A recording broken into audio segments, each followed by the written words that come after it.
আসসালামু আলাইকুম রহমতুল্লাহি বারাকাতুহু। ফাইনালি আগামীকাল একটি বিবাহ খেতে যাচ্ছি।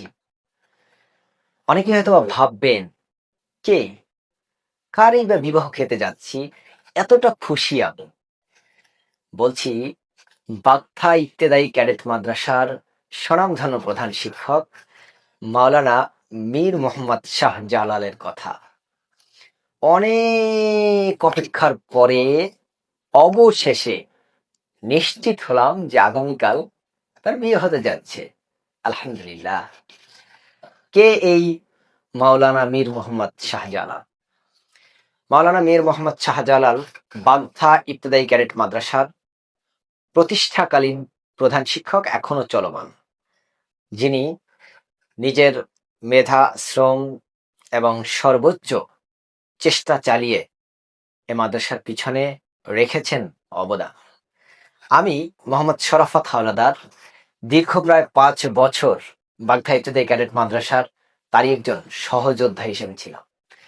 এই মানুষটার সাথে আমার অনেক স্মৃতি আছে। আপনারা জানলে অবাক হবেন, এমন এমন সময় গেছে, মাসের পরে মাস, যে দিনে 24 ঘন্টার আমি প্রায় 18 ঘন্টাই তার সাথে কাটিয়েছি।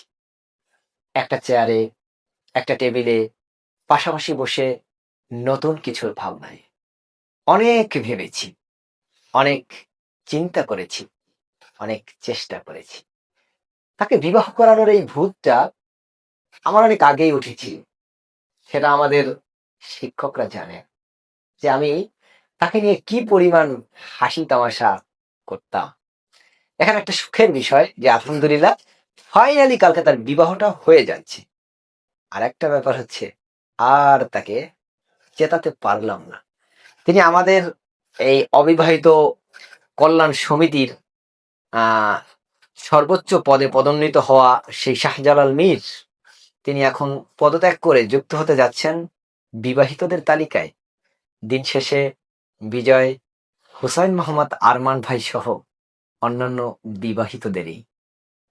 তাই আজকে আমি অনেক খুশি এবং অনেক অনেক দোয়া করছি আল্লাহ তাআলা রব্বুল আলামিন যেন আমাদের এই হুজুর শাহজালাল মীর ভাইয়ের বিবাহটা সুন্দর এবং একেবারে যেই বিবাহের রূপে মানুষ আকর্ষিত থাকে সেইভাবে যেন শেষ করা যায় এবং সফল হয়। চলুন তাহলে জেনে আসি মানুষটা কেমন, কোন ধরনের মানুষ। একজন প্রধান শিক্ষক, তার সাথে আমারই বা এত সম্পর্ক কিভাবে হলো?